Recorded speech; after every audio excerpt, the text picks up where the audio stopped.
کہ رسول کریم صلی اللہ علیہ وآلہ وسلم نے ارشاد فرمایا، اگر لوگوں کو پتہ چل جائے کہ رمضان میں کیا ہے تو وہ آرزو کریں کہ پورا سال ہی رمضان رہے۔ اتنی برکتیں اور اتنی رحمتیں اللہ نے اس مبارک مہینے کے دامن میں ڈال دی ہیں۔ میں نے جو آپ کے سامنے آیت کریمہ تلاوت کی ہے اس میں بھی اس مفہوم کو بیان فرمایا گیا کہ اے ایمان والو، تمہارے اوپر روزے فرض کیے گئے ہیں جس طرح تم سے پہلوں پہ فرض کیے گئے تھے۔ یا ایھا الذین آمنوا کتب علیکم الصیام کما کتب علی الذین من قبلکم۔ کیوں فرض کیے گئے؟ وجہ کیا ہے؟ لعلکم تتقون، تاکہ تم متقی بن جاؤ، تم پرہیزگار بن جاؤ۔ تو روزے کی فرضیت کا نتیجہ تقوی کا حاصل ہونا ہے، اتقاء کی دولت کا نصیب ہونا ہے۔ تو اس آیت کریمہ میں 3 چیزیں بیان کی گئی۔ سب سے پہلی، اے ایمان والو، تمہارے اوپر روزے فرض کیے گئے۔ پھر دوسری بات، جس طرح تمہارے سے پہلوں پہ فرض کیے گئے۔ اور تیسری بات، تاکہ تمہیں تقوی کا نور نصیب ہو، تمہیں اتقاء کی دولت نصیب ہو۔ تو ایک تو روزے کی فرضیت کا حکم دیا گیا، اور دوسرا یہ تسلی دی گئی کہ یہ بھوک اور پیاس کی شدت تمہیں ہی نہیں کاٹنا پڑے گی، تم سے قبل بھی لوگ یہ عبادت کرتے رہے ہیں اور وہ اس مشکل عبادت سے تقوی کو حاصل کرتے رہے ہیں، اور تمہیں بھی ہم اس راستے سے تقوی نصیب کرنا چاہتے ہیں۔ علامہ حقی علیہ رحمہ نے لکھا ہے کہ ملک تحمور الثالث، یہ حضرت آدم علیہ السلام کی اولاد سے تیسرا بادشاہ گزرا ہے، اس کے زمانے میں قحط پڑ گیا تھا۔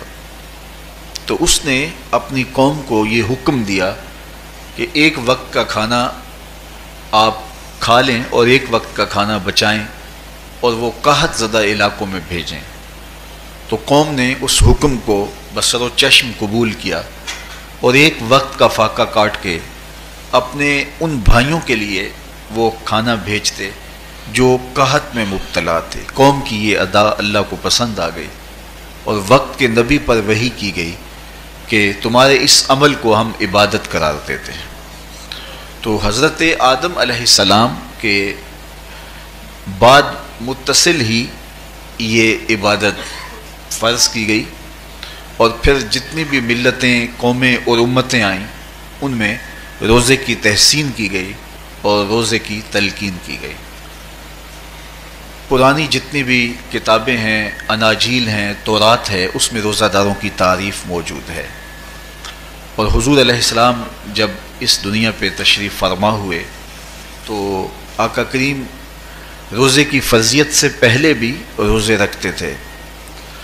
ویسے روزہ سن 2 ہجری کو فرض ہوا ہے، شعبان المعظم کے مہینے میں، لیکن اس سے قبل بھی ایام 20 کے حضور روزے رکھتے تھے، اور اس کے علاوہ بھی مختلف ایام میں اللہ کے محبوب روزے رکھتے تھے۔ روزے کی فرضیت کے بعد حضور علیہ السلام کی زندگی میں کل 9 رمضان آئے ہیں، جس میں 7 29 کے تھے اور 2 30 کے تھے۔ یہ بات ذہن میں رکھیے گا کہ روزے 29 ہوں ثواب پھر بھی 30 کا ہی دیا جاتا ہے۔ تو زیادہ تر جو رمضان المبارک کے مہینے ہوتے ہیں وہ 29 کے ہوتے ہیں، 30 کے کم ہوتے ہیں۔ حضور کی زندگی میں 9 میں سے 7 جو ہیں وہ 29 کے ہوئے ہیں اور 2 30 کے ہوئے ہیں، تو ثواب پورے 30 کا ہی ہے۔ بعض لوگوں کو زیادہ ہی مسئلہ ہوتا ہے، 29 ہو جائیں تو یہ اللہ کا کرم ہے کہ روزہ رکھنا بھی نہیں پڑا اور 30ویں کا ثواب بھی مل گیا، لیکن وہ شور مچا دیتے ہیں کہ یہ روزہ کھا گئے ہیں۔ میرا نہیں خیال کہ کسی کو اپنے ذمے اتنی بڑی امت کا بوجھ لینے کی پریشانی ہو اور وہ خم خواہ ایک روزے کے لیے پوری امت کا بوجھ اپنے کندھوں پہ ڈال لے۔ تو 29 روزے ہوں یا 30 ہوں، اللہ ثواب پورے 30 کا ہی عطا کرتا ہے۔ روزہ اللہ تعالیٰ جل شانہ کی رضا اور اس کی محبت کے حصول کا ذریعہ ہے۔ اور اس کا عملی نتیجہ جو اس آیت کریمہ میں بیان کیا گیا وہ تقوی ہے. لعلکم تتقون. روزہ اس لیے فرض کیا گیا کہ تمہیں تقوی نصیب ہو جائے، اتقاء کی دولت نصیب. اب سوال یہ ہے، کیا تقوی بھوک اور پیاس سے حاصل ہوتا ہے؟ پیاس کاٹنے سے، بھوک کاٹنے سے کیا تقوی نصیب ہو جاتا ہے؟ صبح سے لے کر شام تک روزہ رکھنے کی تلقین کی گئی. یہاں ناروے میں اور مختلف ممالک کے اندر 20-20 گھنٹے کا روزہ ہے، اور ہمارے بھی یہاں 16-17 گھنٹے مسلسل شدت کی گرمی میں بھوک اور پیاس کاٹنا ہوتی ہے. اتنا طویل دورانیہ جو بھوک اور پیاس کاٹی ہے، اس کا مقصد رزق بچانا نہیں ہے، بلکہ وَيُزَادُ فِيهِ رِزْقُ الْمُؤْمِنِ. ماہ صیام میں مومن کا رزق بڑھ جاتا ہے. آپ اپنا بجٹ دیکھ لیجئے، باقی مہینوں کی نسبت ماہ صیام میں آپ کے اخراجات زیادہ ہوتے ہیں اور کشادگی ہوتی ہے. تو یہ کوئی خوراک بچاؤ مہم نہیں ہے، بلکہ رزق تو بڑھ جاتا ہے. لیکن اس کے باوجود 20-20 گھنٹے، 17-17، 18-18 گھنٹے پیاس اور بھوک کاٹنا، اس کا کوئی مقصد ہے تو وہ مقصد قرآن نے بیان کیا کہ اس کے نتیجے میں تمہیں اتقاء کی دولت ملے گی، تمہیں تقوی کا نور نصیب ہوگا. سوال یہ کھڑا ہوا، کیا بھوک اور پیاس کاٹنے سے تقوی مل جاتا ہے؟ تو اس کو سمجھنے کے لیے ایک مختصر تمہید سمجھنا ہوگی، اور وہ یہ کہ ہمارے دو دشمن ہیں جو ہمیں جادہ مستقیم سے ہٹانے کے لیے دن رات کوشاں ہیں. ایک شیطان اور دوسرا نفس. یہ دو دشمن ہیں جو ہماری متاع عمل، ہمارا خلوص، ہماری للہیت، ہمارا باطن لوٹنے کے لیے ہر وقت مستعد اور فعال رہتے ہیں. اب ان دو دشمنوں سے ہمارے تنہا ناتواں وجود کا مقابلہ ہے، اور ان میں سے جو بڑا دشمن ہے وہ نفس ہے، کیونکہ شیطان نے جب انکار سجدہ کیا تو ہم تو یہ کہتے ہیں کہ ہمیں شیطان نے بہکا دیا، لیکن شیطان نے جب انکار سجدہ کیا اور خود بہک گیا تو اس وقت کوئی دوسرا شیطان تو نہیں تھا جس نے شیطان کو بہکایا، وہ نفس تھا جس نے شیطان کو شیطان بنایا. اس نے اندر سے کہا انا خیر منہ، میں بہتر ہوں.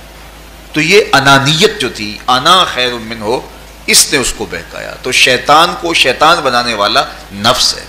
تو نفس شیطان سے بھی بڑا دشمن ہے. ایک بزرگ تھے، وہ ساری زندگی اپنی زبان پہ انا کا لفظ نہیں آنے دیتے تھے.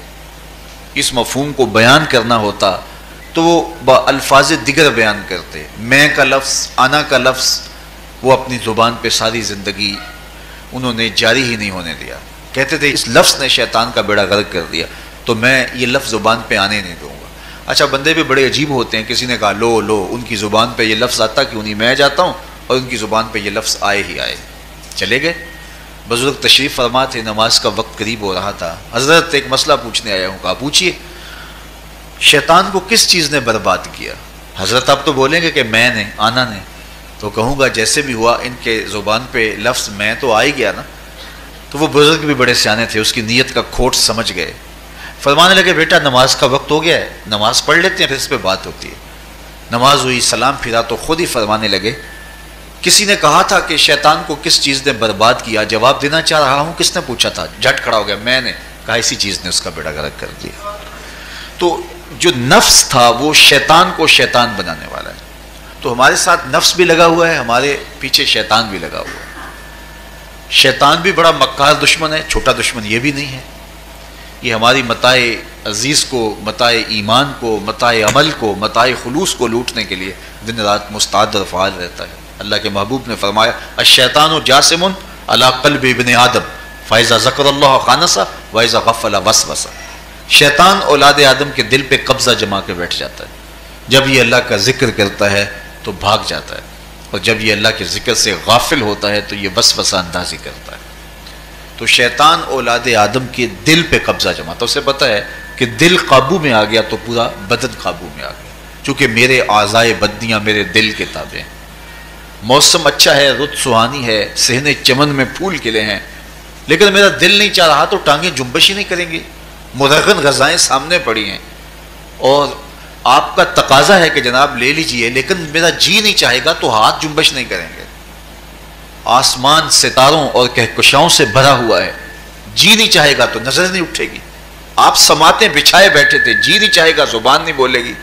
تو پورے آزاد دل کے تابع ہیں، اور اگر دل شیطان کے تابع ہو گیا، اس کے ہتھے چڑھ گیا، تو پھر اعضاء وہی کریں گے جو شیطان چاہے گا۔ اور اگر یہ دل مالک کی محبت سے سرشار ہوگا تو پھر دل جو چاہے گا وہی اعضاء کریں گے، تو دل اللہ کی نافرمانی کی چاہت ہی پیدا نہیں ہونے دے گا، تو اعضاء بدنیہ کا رخ بھی اللہ کی رضا کے حصول کے لیے ہوگا۔ تو شیطان بھی قبضہ دل پہ جماتا ہے اور دل کو قابو میں کر کے حضرت انسان کا بیڑا غرق کرتا ہے۔ اللہ تعالیٰ کا کرم یہ ہوا، اذا جاء رمضان سلسلۃ الشیاطین، اللہ کے محبوب علیہ السلام ارشاد فرماتے ہیں جب ماہ صیام آتا ہے تو شیاطین جکڑ دیے جاتے ہیں، جنت کے دروازے کھول دیے جاتے ہیں، جہنم کے دروازے بند کر دیے جاتے ہیں۔ اب ہمارے دو دشمن تھے، ایک نفس اور دوسرا شیطان، دونوں کے مقابلے میں ناتواں اور کمزور جان کو مقابلے میں آنا پڑتا تھا، لیکن جب ماہ صیام آیا، یہ ماہ انور آیا، تو ہمارے دو دشمنوں میں سے ایک دشمن باندھ دیا گیا۔ اب ہمارا مقابلہ صرف ایک دشمن سے رہ گیا۔ دیکھیے، ماہ رمضان آتا ہے تو مسجدوں کے در کشادہ ہو جاتے ہیں، لوگوں کا رجحان دین کی طرف ہوتا ہے۔ جو 5 نمازیں بھی نہیں پڑھتے ہوتے ان کو تراویح میں بھی کھڑا ہوتا دیکھتے ہیں، اہتمام ہوتا ہے، نیکی کا، صدقہ و خیرات کا ماحول پیدا ہوتا ہے۔ ایسا کیوں ہے؟ کہ شیطان بن گیا، لیکن اس کے باوجود نظر بھٹک رہی ہے، خیالوں میں آوارگی ہے، اور رشوت کا بازار گرم ہے۔ کیوں؟ کہ ابھی نفس موجود ہے۔ تو نیکی کا جو ماحول پیدا ہوا یہ شیطان کے بن جانے کی وجہ سے، اور برائی کا ماحول اب بھی موجود ہے یہ نفس کے موجود ہونے کی وجہ سے۔ تو ہمارے دو دشمن ہیں جو ہمیں زیادہ مستقیم سے ہٹاتے ہیں، ایک شیطان اور دوسرا نفس۔ اب جب ماہ صیام آیا تو شیطان باندھ دیا گیا، اب ہمارا مقابلہ صرف نفس سے ہے، اور یہ نفس شیطان سے بھی بڑا دشمن ہے۔ شیطان کو شیطان بنانے والا نفس، اور وہ ہمارے ساتھ جڑا ہوا ہے۔ ماہ صیام میں شیطان تو بند گیا لیکن نفس نہیں بندھا۔ اب ہمیں اپنے نفس کو کمزور کر کے اور اپنی فتح حاصل کرنی ہے اور تقوی کی منزل کو پانا ہے۔ اب شیطان تو اللہ نے باندھ دیا، اب نفس کو کیسے باندھے؟ تو آئیے، نفس کی بندش کیسے ہوگی یہ کسی ایکسپرٹ سے پوچھیں گے کہ یہ کیسے اس کو باندھیں گے، اس کو کیسے قابو میں کریں گے۔ تو کسی ایسے شخص سے پوچھیں جو اس شعبے کا ماہر ہو۔ تو علامہ اقبال کے مرشد ملا جلال الدین رومی علیہ رحمہ کہتے ہیں آؤ تمہیں میں ایک معالج کا پتہ دیتا ہوں جو تمہیں اس بیماری کا علاج بتائے گا اور اس کی بندش کے طریقے بتائے گا۔ شیخ رومی علیہ رحمہ فرماتے ہیں ہفت شہر عشق را اتار گشت ما ہنوز اندر خم یک پوچام، عشق کے 7 شہر شیخ فرید الدین اتار گھوم چکے ہیں، اور میرے جیسا شخص عشق کے پہلے شہر کی پہلی گلی کے کونے پہ کھڑا ہے۔ اب اندازہ کیے کہ جن کا پتہ حضرت ملا جلال الدین رومی دے رہے ہیں وہ کس بلند مرتبے پہ فائز المرام ہے۔ فرمایا کہ وہ عشق کے 7 شہر گھوم چکے ہیں اور میں پہلے شہر کی پہلی گلی کی نکر پہ کھڑا ہوں۔ اب شیخ فرید الدین علیہ رحمہ سے پوچھئے کہ شیطان تو بند گیا، اب نفس کا وبال ہمارے اوپر پڑ رہا ہے اور ہم اس کے باوجود ماہ صیام کے اندر گناہوں میں منہمک ہیں، تو ہمیں بتایا جائے کہ اس نفس کا علاج کیسے کیا جائے۔ ہمیں آپ کا پتہ بتایا گیا ہے۔ تو شیخ فرید الدین اتار بولے نفس نتواں کشت الا باسے چیز بات گوئم یادگیرش اے عزیز، نفس نہیں مرتا لیکن اگر 3 اسلحے تیرے پاس ہوں تو یہ ٹھہر بھی نہیں سکتا۔ وہ 3 اسلحے کون سے ہیں؟ خنجر خاموشی و شمشیر جو، نیزائے تنہائی و ترک ہجو۔ خاموشی کا خنجر، بھوک کی تلوار اور تنہائی کا نیزہ، یہ 3 اسلحے ایسے ہیں اگر تو یہ لے کر کے نفس پہ ٹوٹ پڑے تو پھر نفس کا مقابلہ تیرے لیے آسان ہوگا۔ خنجر خاموشی، خاموشی کا خنجر، اللہ کے محبوب علیہ السلام نے فرمایا من صامت نجا، جو خاموش ہو گیا وہ نجات پا گیا، کیونکہ انسان کی زندگی کی زیادہ آفتیں اس کی زبان کی وجہ سے ہیں۔ آپ اپنے گناہوں کا اور میں اپنے گناہوں کا اگر احتساب کروں تو ہمیں سب سے زیادہ گناہ زبان کے ملیں گے۔